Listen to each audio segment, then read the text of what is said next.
It's Dan Clayton joining us here on 106.9 The Fan. Dan, hi, how are you?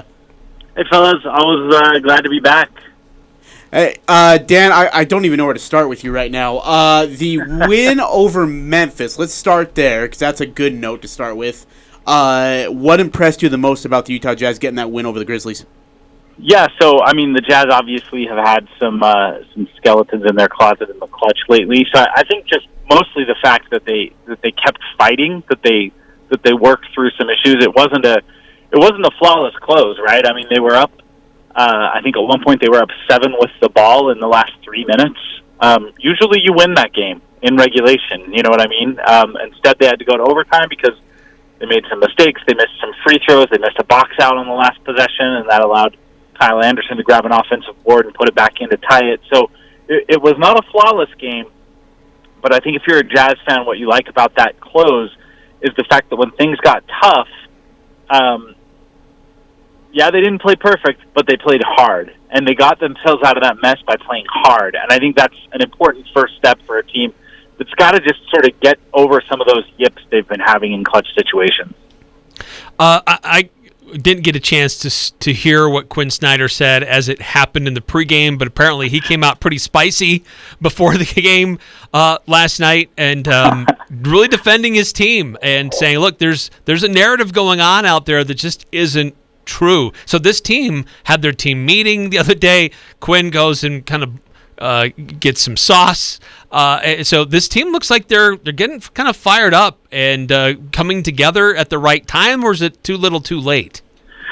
I mean, I don't think it's too little too late. Having said that, I do think that, like, getting fired up at media narratives and at tweets by fans, I kind of would rather see them get fired up over different stuff going into Game 79 of the season. You know what I mean? I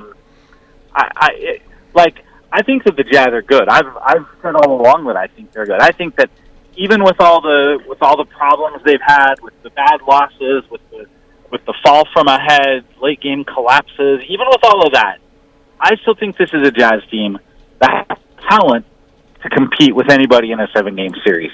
I would not rule them out of a 7-game series against any team in the league.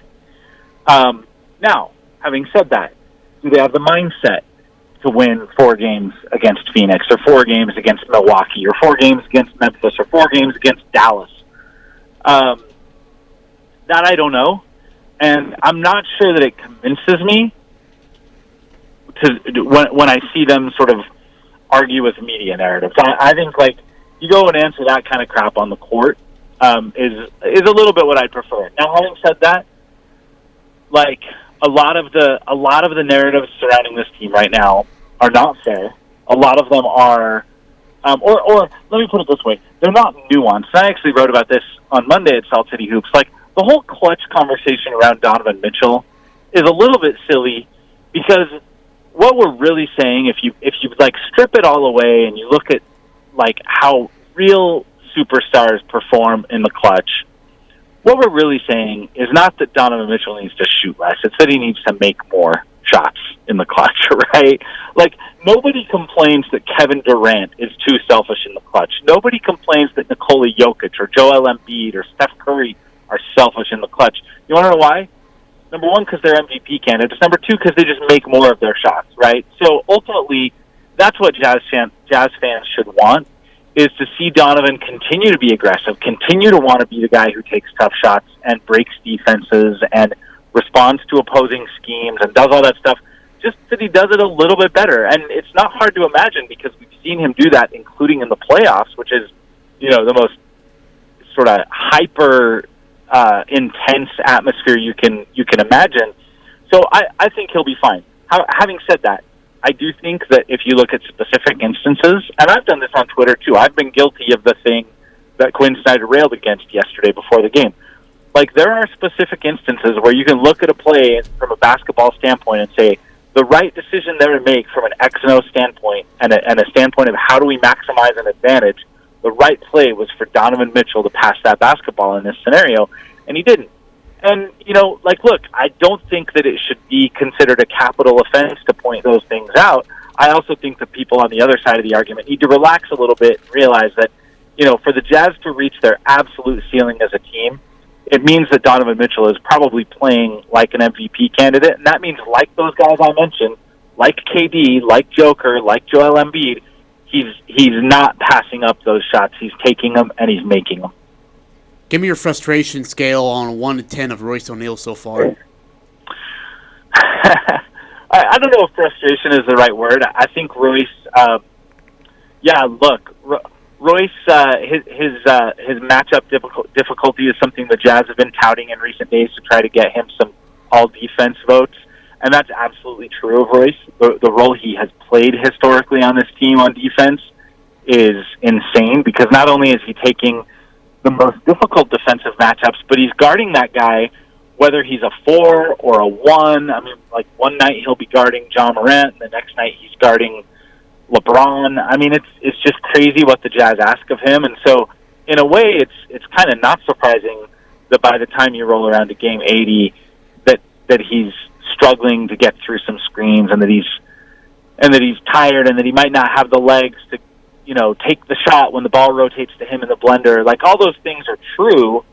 I'm not sure it's frustration. I do think that there's a real conversation to be had around, and I say this as like, I'm on record, guys. I'm a Royce O'Neal proponent. I think he is an NBA starter caliber level player. I think he makes the Jazz better more often than he makes them worse.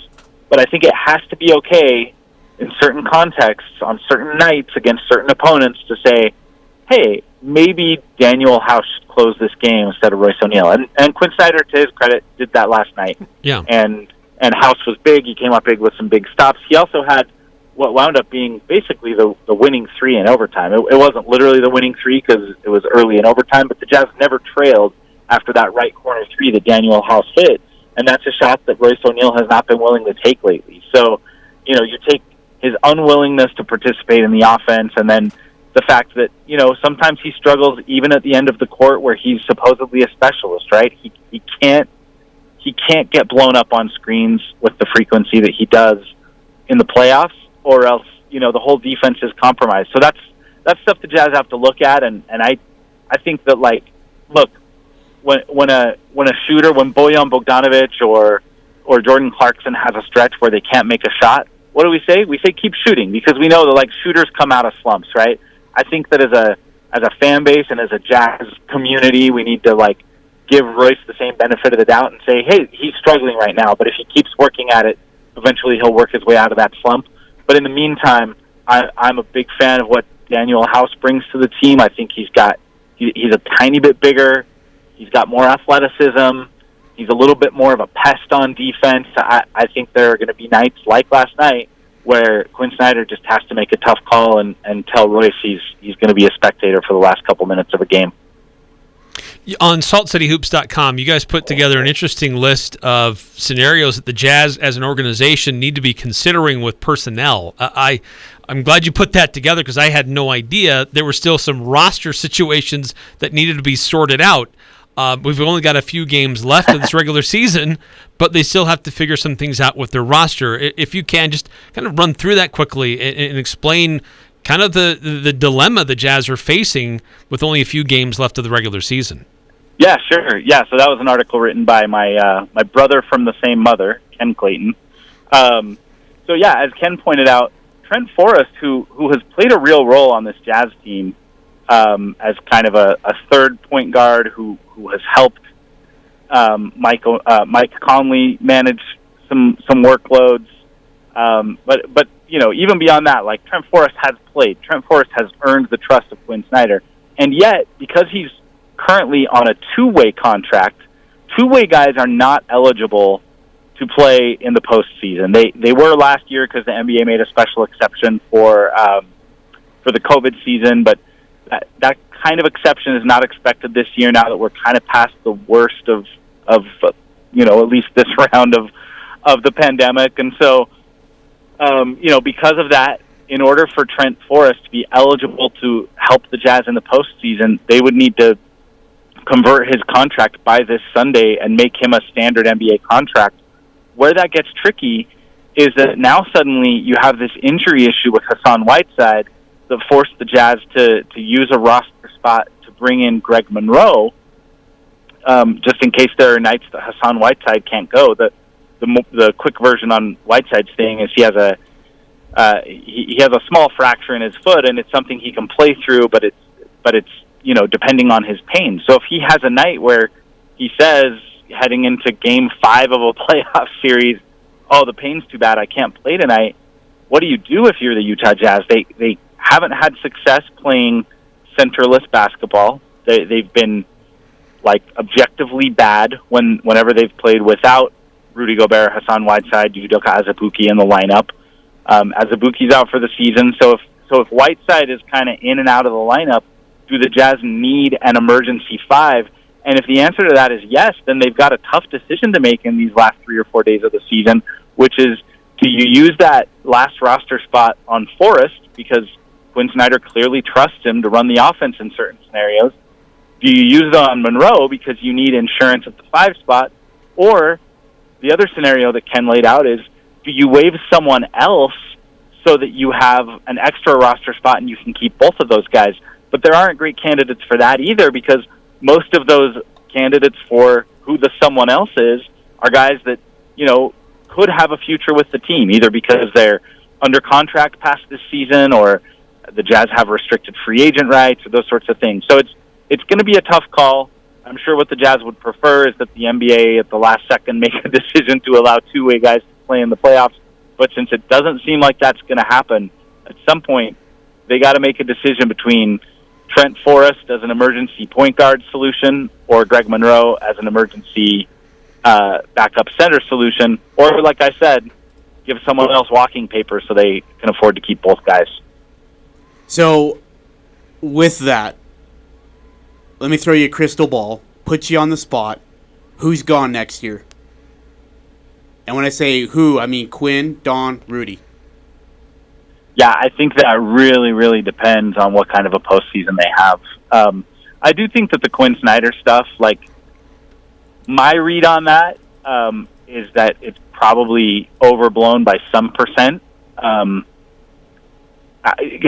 keeping in mind that, look, this is true for all of us, right? Like if your employer came to you and said, I want you to commit to be here forever, even though we might fire you tomorrow, that's, Quinn has a right to look at what his professional goals are and what he wants to accomplish as an NBA head coach and make a decision about whether Utah is the right place for him to do that. I don't think he's currently out there acting like a free agent and taking meetings. So I think mostly what's out in the ether as far as Quinn's interest level in other situations is mostly just based on conjecture. But I really back to the larger question I just gave you there, Ajay. I think really, honestly, it's a question of, can they get past the second round this postseason, which is going to be tough because their seeding isn't going to make that easy. To get out of the second round, they're going to have to go back-to-back in series beating either Dallas and Phoenix or Golden State and Phoenix, and those are both two pretty tough paths. I think if they can succeed in doing that, then maybe those three guys look each other in the eye at the end of the season and say, hey, you know what, we have a chance if we make some changes, if we improve the supporting cast, if we do some of those things, let's ride it out, let's stick this out and see what we can do with another season together. Or, yeah, if they fall short of that, then I do think it gets to a point where guys start to wonder, could I have a little bit more success playing next to a different running mate? Or Quinn may at that point start to wonder, hey, am I going to realize my ambitions as an NBA head coach here in Utah, or do I need to change my zip code to be the type of, Quinn is a guy who, he's in the job he's in because he wanted to have a special career, right? He wanted to be, he has a JD MBA. He could have done almost anything. He's a brilliant guy. He's doing this because he wants to be someone that people remember his name, for lack of a better way to say it. And look, if Utah gives him a path to do that by continuing to compete for championships, then I think he'll stay and he'll be loyal. And the guy he learned from, one of the guys he learned from is Greg Popovich, who did exactly that in San Antonio, despite it being a smaller market. He forced it to be a viable situation where he could, perennially or almost perennially contend.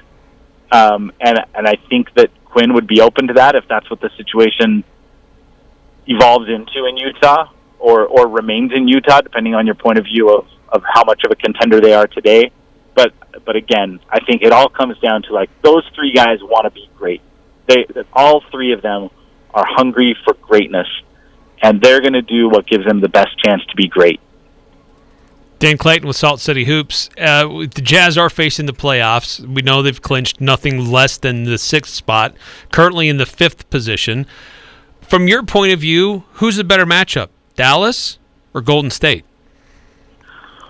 That's a little bit like, asking if I want to walk the plank or get a bullet, right? Those are two tough tests. I think Golden State has more ways to kind of test and pull and tug at some of those threads that supposedly Utah struggles with. I do think their struggles against small ball teams are overstated some, but hey, we saw last Saturday night in San Francisco, even in a game Steph Curry didn't play, like, once the Warriors forced the Jazz to defend them 5 out, and then on the other end, the Warriors were switching everything, so it was hard for Utah to gain the same advantage from their pick and roll offense that they do on a normal night. So I do think that Golden State probably has more ways to just throw a wrench in what Utah tries to do on both ends. There's still a scenario where the Jazz could, get out of facing either one, but it involves both of those teams losing out, or more accurately, it involves Golden State losing out and Dallas finishing 1 and 2. So more likely than not, Utah's going to finish either in the 5th seed or the 6th seed, and that means that their opponent is going to be one of those two. And hey, it's going to be tough either way. Like in other words, what I'm saying to you there is, like, I think the answer is they'd rather face Dallas, but, like, who in their right mind would say, sign me up for 7 games against Luka Doncic, especially the way that their defense has improved over the second half of the season. So it's a tough one, man. It's rocking a hard place kind of analysis there. It's a real Sophie's choice. Dan Clayton of Salt City Hoops joining us here on the Full Court Press on 106.9 The Fan. Dan, final question, and I want to go back to the early portion of the interview. You said the Utah Jazz could beat anyone in the Western Conference. Do you truly believe that? Because the pessimistic Jazz fan and the realist in me tells me, no way, no how, first-round exit, doesn't matter who. Do you really believe that, and why? Well, first of all, I said anyone. I said I think they can compete in a 7-game series against There's no way. I'm sorry. I can't do this anymore. I'm sorry. Ajay's not a believer. I'm not. I said they can compete. Like, look, I don't know if they'll win. If I'm honest, if they started a series tomorrow against Phoenix, they'd be like 35 to 40% to win, and that's being generous, right? But they'll have a chance, is what I'm saying. They'll have a chance, and some of the reasons I believe that, Ajay, look, number one, and I wrote about this on Monday too. The Jazz, through 3 quarters this year, the Jazz have taken more leads into the 4th quarter than any other team, which means that their record right now is largely a function of the fact that, they get a little bit disconnected late in games sometimes, right? So, and that matters. I'm not saying that, those last 12 minutes of sample size matter any less than the 36 minutes before. It all matters. It's all part of who this team is. But I'm just saying that, the Jazz have shown us evidence of what their dominance looks like. They just have had a hard time sustaining it. One of the reasons they've had a hard time sustaining it is, again, back to our discussion earlier, Donovan Mitchell has struggled to make shots in the clutch this year. Do we think that's a permanent condition? I kind of don't. He's having an outlier year, an outlier bad year, Donovan is in the clutch. So if his clutch percentages start to regress to the mean, the Jazz are certainly healthier right now than they've been really since December. That's another factor that has influenced their record and makes them, I think, look weaker than they are in real life. But yeah, I mean, look, I get the pessimism, AJ, because at the end of the day, we've all seen these performances where they lead by 25 against the Clippers in the second half, and they cough it away by just playing bad and playing dumb and not playing connected, and that worries me. That still worries me.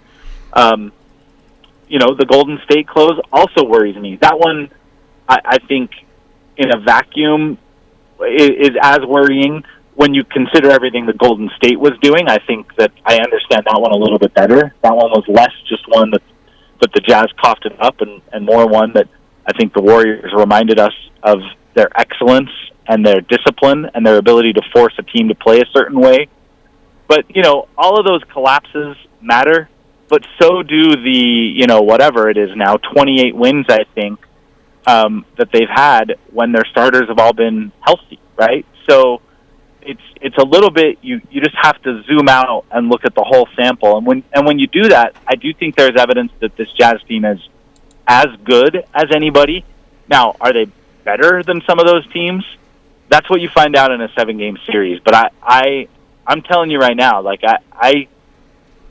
the Jazz have been competitive with the Phoenix Suns in the regular season, even though none of those matchups, they've played 3 times so far, neither team was full for any of those games, right? The Jazz were without Rudy and Don in one of them and kept it close until the fourth quarter.